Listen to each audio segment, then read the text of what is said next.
Olá, tenham todos um bom dia em nosso mais novo episódio com muitas novidades em relação ao café com o delegado. Ou seja, hoje vamos conversar aqui nesse curto espaço de tempo que a gente tem, mas muito proveitoso, que tem aí a gente conseguindo fundamentar cada vez mais informações sobre concursos, dicas de estudos. E hoje eu tenho muitas novidades para quem permanecer aqui comigo nesses 20 minutinhos.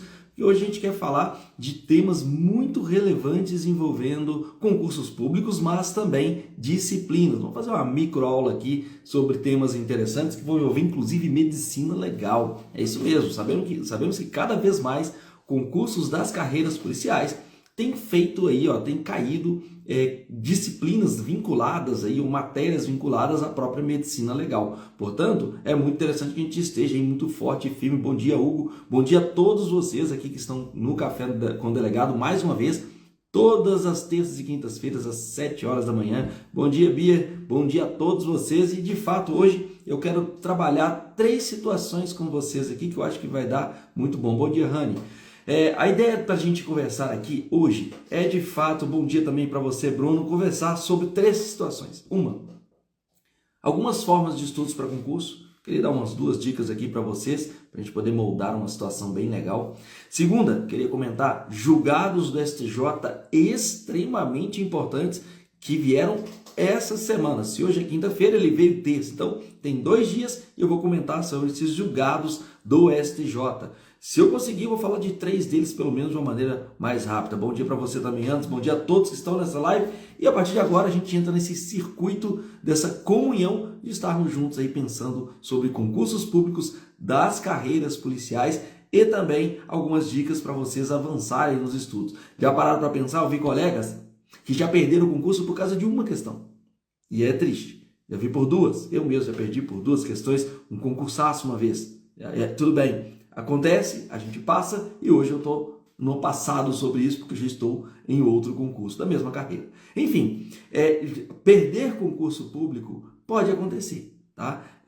Você está em determinada fase e você vai avançando nas fases e chega um determinado momento que você pode não acelerar nela. O mais importante é você não perder o seu foco, a sua resiliência. Então, sempre a gente fala que existe um partilhamento aí de estudos, né? Você que está no estudo inicial, crie boas bases, crie bases mais sólidas para você avançar nas próximas etapas. Se o seu concurso tem prova subjetiva, se o seu concurso tem prova oral, você tem que saber que cada uma das fases do seu concurso precisa de um estudo mais específico, mais direcionado. Então, vou reforçar mais uma vez, e essa vai ser o ponto que eu gostaria assim, que vocês repensassem. Não existe estudo sem um cronograma. Não existe um estudo sério, fundamentado e que você de fato vai brigar pelas vagas se você não tiver organização, disciplina e horário para estudo. Ah, mas o meu horário não é fixo, não tem problema. O que você tem que fazer é que o seu estudo ele precisa estar coordenado dentro de várias possibilidades. E uma delas é exatamente você saber dia e horário para o seu estudo. Planeje, portanto, não por mês, planeje por semana. Quem está aqui comigo já há um tempinho sabe como eu bato nessa tecla. Planeje o seu cronograma de estudos por semana. Então você tem que saber que horário você vai estudar na segunda, terça, quarta, quinta e sexta, sábado, de preferência uma pequena revisãozinha no domingo, só para poder segurar a onda, que seja de meia hora. O que é meia hora no domingo? Entendeu? Ah, não, mas eu quero tirar folga. Então compensa isso no dia anterior. Eu só gosto de manter a rotina que eu acho legal. Enfim, é igual uma academia, é igual almoçar, é igual tomar café. É você colocar aquilo dentro da sua rotina. Não importa se você vai fazer 4 da manhã, 8 da manhã, 10 da manhã, ou 22 horas, ou meia-noite. Não importa. O importante é você manter disciplina, constância, para que você possa avançar no seu concurso e, de fato, ser não um mero inscrito, porque cansa ser inscrito, a verdade é essa. Ah, me inscrevi no concurso de novo, e você não está conseguindo avançar na aprovação. Então, o primeiro ponto é manter disciplina, foco e constância. Quem não tem constância, quem não tem cronograma, fica mais difícil de estabelecer, de fato, uma conexão com quem? Com a sua aprovação. Essa que é a ideia, tudo bem? Então, não se esqueçam que vocês precisam se organizar. Beleza, se organizar. Então agora vamos falar um pouquinho sobre algumas questões aqui. Vi essa semana três situações interessantes que saíram aí como decisões do STJ, tá? Gente, eu só queria lembrar que eu estou falando aqui com um público que pode ser público que está começando o estudo agora, está pensando, vamos começar aqui, está só pensando em estudar, o que já começou, o que está no intermediário, o que está no avançado.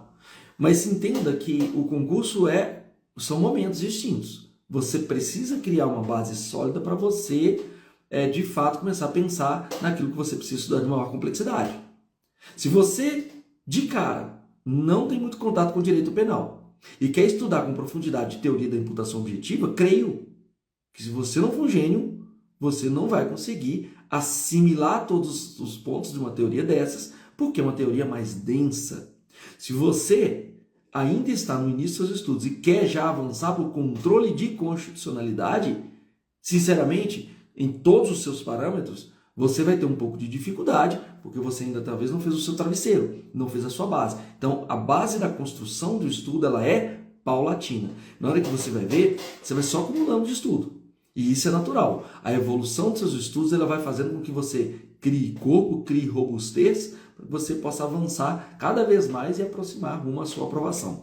Então, vamos lá. Para a gente ver 3 pontos ali do STJ, que eu queria conversar com vocês, eu vou falar o primeiro, depois eu quero falar uma dica de medicina legal, que eu acho legal, depois eu quero falar um caso concreto e, dando tempo, eu falo de outras duas. Fechou comigo? Vamos lá. O primeiro é o seguinte, gente, a gente sabe que o tipo penal, lá a descrição do tipo penal, preceito primário, por exemplo, se eu vou falar de um crime de homicídio, eu estou falando de matar alguém. O básico ali, reclusão de 6 a 20 anos. Homicídio qualificado, tem as suas qualificadoras, reclusão de 12 a 30 anos. Então tem o preceito primário que fala a descrição do tipo penal e nós temos o preceito secundário que vai falar da pena. Então nós estamos falando de um crime, por exemplo, de homicídio. Eu poderia colocar aqui crime de furto. O furto simples vai dar uma pena de 1 a 4 anos. Na hora que eu falei furto simples, pena de 1 a 4 anos, já conecta várias coisas na frente. Também é uma dica que eu falo desde o início aqui no nosso Café com o Delegado. Estudo tem que ser interconectado. Se eu falei pena de 1 a 4 anos, eu já começo a pensar assim, puxa vida, se essa pena é só de 1 ano, será que caberia algum instituto despenalizador dentro do nosso direito penal? Já ouviu falar de suspensão condicional do processo? Aquele dispositivozinho que é o instituto despenalizador previsto lá no artigo 89 da Lei 9.099 de 95. O professor, que lei é essa? Já ouviram falar em juizados especiais? Especialmente aí, juizados especiais criminais, que estão lá na Lei 9.099 de 95, a partir do artigo 60, e que lá dentro nós temos principalmente 13 institutos despenalizadores. E quais são eles? Composição de danos civis, transação penal e suspensão condicional do processo. Lembrando que lá nós estamos falando de um direito penal de segunda velocidade. Mas eu quero voltar aqui, porque eu vou dar uma aula complexa. A ideia é conversar com você no tete a tete. Vamos lá. Um tipo penal, ele vai ter uma pena. Pode ser que, por exemplo, ele fale uma pena de detenção, de reclusão de 1 a 4 anos. Tudo bem. Essa pena de reclusão de 1 a 4 anos, ela pode ser uma pena de reclusão de 1 a 4 anos e multa. Pode ser uma pena de detenção de 1 a 2 anos ou multa. Pode ser que você combine então somente a pena de multa. Então tudo vai variar de acordo com o que o tipo penal está me contando, ou seja, o seu preceito primário e a respectiva pena daquele tipo de delito, daquele tipo de infração penal. Tudo bem? Vamos lá. Sursi corretamente não caberia para policiais militares, porque o artigo 90A da Lei 9.099, quem perguntou aí foi, vamos lá, Ellen Francisco. Vamos lá. Não cabe sursi, em tese, para a polícia militar, para os crimes, para os policiais militares, porque o 90A, que está na 9.099, ele veda expressamente a aplicação da Lei 9.099 de juizados especiais. Aí vão colocar os criminais, né, a partir do artigo 60, para as polícias militares, para os crimes militares. Tudo bem? Então vamos lá. Avançando aqui, vamos para mais um ponto. Se a gente já começou a desenhar o que é um crime, nós sabemos que pode ter uma pena combinada de multa. Então a pena pode ser reclusão, pode ser detenção, pode ser, que são penas privativas de liberdade, pode ser penas restritivas de direitos, ou pode ser pena de multa. E aí o que a STJ falou foi o seguinte, lembremos que tivemos uma modificação legislativa em que, de acordo com o artigo 51, a multa ela vira uma dívida de valor. Então a questão é o seguinte, tá? Se a multa penal, tá? Não é uma multa tributária, ela passa a ser executada de acordo com normas específicas da execução, né, de tributos. Então, se eu tenho uma norma específica para trabalhar com execução de tributos, quando uma pessoa é condenada, por exemplo, a pena de multa, será que o fato dela ser condenada a pena de multa vai fazer com que os prazos de prescrição deixem de ser aqueles do Código Penal e passem a ser as prescrições da lei fazendária, ou seja, da lei que vai fazer a execução de tributos? Então, faz uma diferença? Faz uma diferença enorme. Isso por quê? O que é prescrição, meu povo? É a perda da pretensão do Estado. Nós temos o seguinte: prescrição da pretensão punitiva, prescrição da pretensão executória.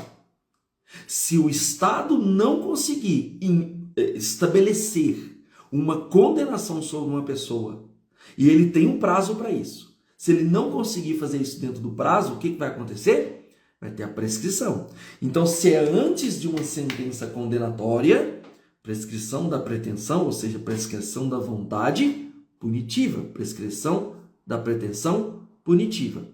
E se nós estamos na prescrição da pretensão executória? É depois, ou seja, na execução penal. Então, toda vez que falar de prescrição para vocês, o Estado perdeu. Ou seja, é a perda da pretensão do Estado, seja aquele no sentido de punir uma pessoa, estabelecer uma pena sobre uma pessoa, seja aquele de executar essa pena. A pena foi imposta, mas o cara fugiu, por exemplo, não consigo achar esse cara de jeito nenhum. Então, se passar certo período de tempo, vai depender da pena cominada ou da pena aplicada para o sujeito, e aí o Estado vai perder a possibilidade de aplicar aquela pena ou de executar essa pena. Beleza, entendendo mais ou menos aí o que é a prescrição penal, vamos lembrar que o artigo 51 do nosso Código Penal, ele vai falar dessa possibilidade da execução da pena, que é feita no âmbito tributário, a execução da pena de multa, pena penal mesmo, direito penal. Então tá bom. Então, o cara foi condenado a uma determinada multa, quem vai executar essa multa dele vai ser quem? Vai ser com base em qual norma? A norma da Fazenda Pública. Tudo bem? Eu vou lembrar que tem um dispositivo, tem o entendimento de que deve primeiro, prioritariamente ser o Ministério Público, mas não havendo vai ser procuradorias. Tudo bem, mas o que eu quero chegar onde é? Vamos lá. Chegamos num ponto em que esse artigo 51 do Código Penal, o pessoal começou a falar o seguinte, tá, se a execução da pena de multa vai acontecer tendo por base a lei fazendária, então os prazos de prescrição passam a ser da lei fazendária, não do direito penal. Lê do engano. E foi aí que o STJ falou, a conversa não é essa não, tá? A conversa vai ser o seguinte, tudo bem que essa multa fixada porque o sujeito cometeu um crime, ela vai ser uma multa que vai ser cobrada lá na execução, na vara de execução tributária, com a base do direito tributário, tudo bem. Mas o prazo de prescrição não é da lei tributária, é da lei penal. Confira-se ali o artigo 114 do Código Penal. Então, qual é a lógica do 114 do Código Penal? A prescrição da multa vai acontecer em 2 anos, se ela for a única combinada. O tipo penal veio, aí veio pena, multa. Se a pena é só de multa, essa prescrição dessa pena vai acontecer em 2 anos. Agora, e se o tipo penal fala reclusão de 1 a 4 anos e multa? Ou então ele fala assim, detenção de 1 a 2 anos ou multa. Nessas duas situações em que ele combina de uma maneira alternativa ou cumulativa. Quando falou e, cumulativa. Quando falou ou, alternativa. Esta pena de multa vai acontecer o quê? O que o Estado vai ter que fazer? A prescrição vai ter por base a pena do crime. Entendeu? Então vai ser mais 2 anos. Então a prescrição pode ser em 3, em 4, em 8, em 12, em 16 ou até 20 anos. Entenderam que muda tudo? Ao invés de uma prescrição ficar, por exemplo, em 5 anos, como a base de uma prescrição tributária, ela passa a ser uma prescrição contada com a base do crime. Então, a pessoa não vai deixar de pagar por causa disso. Foi multado ali de uma maneira penal em 100 mil reais. Dependendo da pena do crime, a prescrição vai ter por base a pena do crime, o sujeito vai ter que arrastar aí essa dívida e vai ter que pagar dentro do prazo, a não ser que ela de fato o quê? Prescreva. Segurar isso aí? Essa foi a decisão do STJ. Sugiro leitura do que é multa dentro do direito penal. Sugiro a leitura do artigo 51 do Código Penal. Sugiro a leitura do artigo 114, 1 e 2 do Código Penal. E de quebra, dá uma olhadinha no artigo 109 do Código Penal para relembrar ali quais são os prazos, né, de prescrição de pena, porque ele é tanto para pretensão punitiva quanto para pretensão executória. Pois bem, estou nos minutos finais, mas antes eu gostaria de falar uma coisa muito interessante aqui. Primeiro, é medicina legal. Eu estava com esse livro aqui, estava dando uma lidinha nele.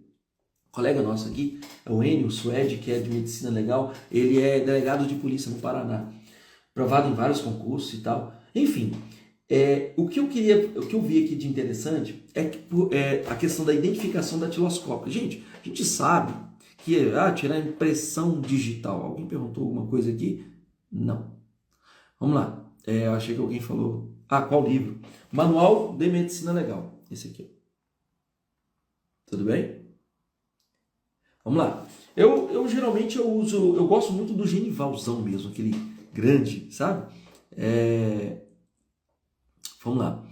A decisão da STJ que saiu terça-feira. É uma decisão que está no informativo. Dá uma olhadinha sobre multa, tá? Mas aqui vai ficar gravado, depois você dá uma olhadinha. Enfim, esse manual de medicina legal, e aí como o Genivalzão fala, Genival Veloso França, né?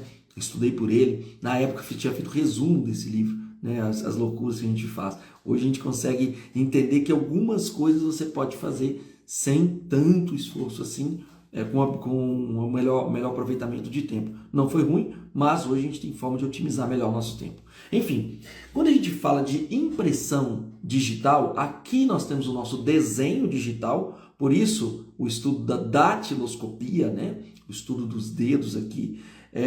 Quando a gente vai falar de datiloscopia, a gente está falando a impressão digital é o que o meu desenho digital faz em algum lugar. Então, meu desenho digital está aqui e a impressão digital é aquilo que eu faço em determinado local. Então, nós sabemos que todo mundo tem a sua identidade. Por isso que a gente tem a impressão decadactilar, ou seja, a impressão tirada dos 10 dedos. É claro, mas a pessoa tem uma amputação. No sistema decadactilar, vai aparecer lá o zerinho que vai mostrar que essa pessoa eventualmente não tem um desses dedos aqui, por exemplo. Mas também, se tem um defeito, por exemplo, naquele dedo, vai aparecer um X no ponto do dedo. Então, por isso que continua sendo decadactilar, podendo ter uma observação ou outra em relação a algum dos dedos. Mas o interessante é que é possível que a gente faça essa impressão digital. Lembre-se, desenho digital é uma coisa, impressão digital é outra. Por que eu estou querendo bater nessa tecla? Para vocês, o dia que é prova de medicina legal, vocês viram o seguinte: o que eu vejo que eles estão mostrando é a impressão digital. Tanto é assim que quando eu vejo no papel, eu vejo ao contrário, como se fosse uma lupa ali ao contrário, né? Então, o desenho digital pode estar pode ser impresso, por isso a impressão digital, por isso que você coloca o dedo lá para tirar a identidade, você coloca um dedo numa cena de um crime, você vai aparecer com esse dedo e vai poder ser identificado criminalmente. Tudo bem? Gente, sistemas cada vez mais avançados, inclusive das polícias, em relação à coleta da digital. Então está ficando muito digitalizado, por consequência, se uma pessoa deixa uma digital na cena do crime, se aquele estado é muito informatizado, em termos de sistemas datiloscópicos, vai encontrar o suspeito de uma maneira muito mais rápida. Mas o mais interessante aqui é entender o seguinte: dentro dos sistemas aí, para poder identificar uma pessoa, a identificação digital que foi proposta aí por Vucetich aí em 1891, o Brasil adotou em 1904 ou 5, alguma coisa assim. Ou seja, nós temos um sistema de 120 anos mais ou menos e que vige até hoje, né? E o desenho digital aqui é muito interessante. Por quê? Porque você pode classificar esse nosso dedo aqui, qualquer um deles, em 4 possibilidades. Seja porque o seu sistema, na hora que você vê o seu digital, tem um delta, sabe um triângulozinho? Quando você olhar o seu dedo, você vai ver um triângulozinho? Pois é, vai depender. Se o seu dedo está com um triângulo, cada um dos dedos, tá, gente? Cada um tem uma classificação. Tem um triângulo só? Poxa, tem um delta aqui. Que delta é esse? Será que eu tenho 2 deltas? Será que eu não tenho delta nenhum? Se você não tem delta nenhum, é um arco, tá? Se você não tem delta nenhum, é um arco. Você vai olhar e falar assim, poxa, na hora que eu vejo a base do meu dedo, eu não vejo nem um triângulozinho de um lado e não vejo nem um triângulozinho do outro, você tem um arco. É uma classificação. Se na hora que você coloca a sua impressão digital, o delta ficou do seu lado esquerdo, a presilha é externa. Lembra do E? Isso é bom para mnemônico. Ou seja, presilha esquerda, lado esquerdo, na impressão digital. Presilha direita, portanto, vai ser... presilha interna, portanto, vai ser lado direito. Entendeu? Presilha externa, presilha interna. Presilha externa, letra E, lado esquerdo. Presilha interna seria o lado direito, por óbvio. Quando não tem nenhum triângulozinho no seu dedo, nenhum delta, você vai ser um arco. E aí? Falta um? Falta. Professor, acabei de ver 2 deltas no meu dedo. Eu sou um mutante? Será que aconteceu alguma coisa comigo? Vou para XME? Não, né, meu povo? Na verdade, quando você tem 2 deltas, você tem um verticilo. Então, para a gente finalizar essa revisão aqui, que nós falamos de métodos de estudos, nós falamos de julgados do STJ, queria falar de um caso concreto, mas vai ficar para a próxima terça-feira.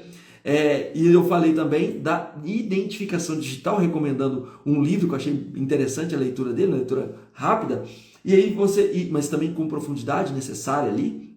E quando você vai analisar hoje a sua impressão digital, ou seja, o seu desenho digital impresso em algum lugar, nós vamos entender que essa sua digital, ela pode ser avaliada e por isso que há anos a gente é identificado através do sistema datiloscópico de Juan Vucetich, mais conhecido como Vucetich. Então, para a gente revisar, eu vou dar um mnemônico para vocês aqui, para vocês guardarem para a prova, tá? Vamos lá. Eu falei de verticilo, eu falei de presilha externa, lado esquerdo, eu falei de presilha interna, lado direito, e eu falei de arco, que não tem nenhum delta. Tudo bem? Se eu falei desses, se vocês pegarem a primeira letra ali, pelo menos a primeira do verticilo é o quê? V. Presilha externa, E. Concorda?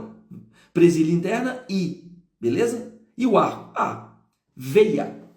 Então, se você pegar a palavra veia, verticilo, presilha externa, presilha interna e o A de arco, você forma um sistema básico datiloscópico de Vucetich. Quer transformar isso em número? Coloca de 4 até 1, ou seja, V é o número 4, E é o número 3, I é o número 2 e A é o número 1. Se você tiver o número 4, 3, 2, 1, você vai ter um verticilo, você vai ter uma presilha externa, você vai ter uma presilha interna e você vai ter um arco. Revise isso aqui e acertando a questão de prova, eu aceito um bom pão de queijo com um bom cafezinho mineiro. Tudo bem? Vou deixar vocês por aqui porque eu já extrapolei meu tempo de hoje. Grande abraço para todos vocês, excelente quinta-feira. Feriado vem por aí, feriado, bom para estudar, bom para revisão. Passa um pedaço do seu dia fazendo isso, o restante vai se divertir um pouquinho, beleza? Grande abraço a todos vocês aí e a gente se vê certamente no nosso próximo vídeo, nossa próxima terça-feira, no nosso Café com o Delegado às 7 horas da manhã, cravadinho. Até mais, meu povo, grande abraço!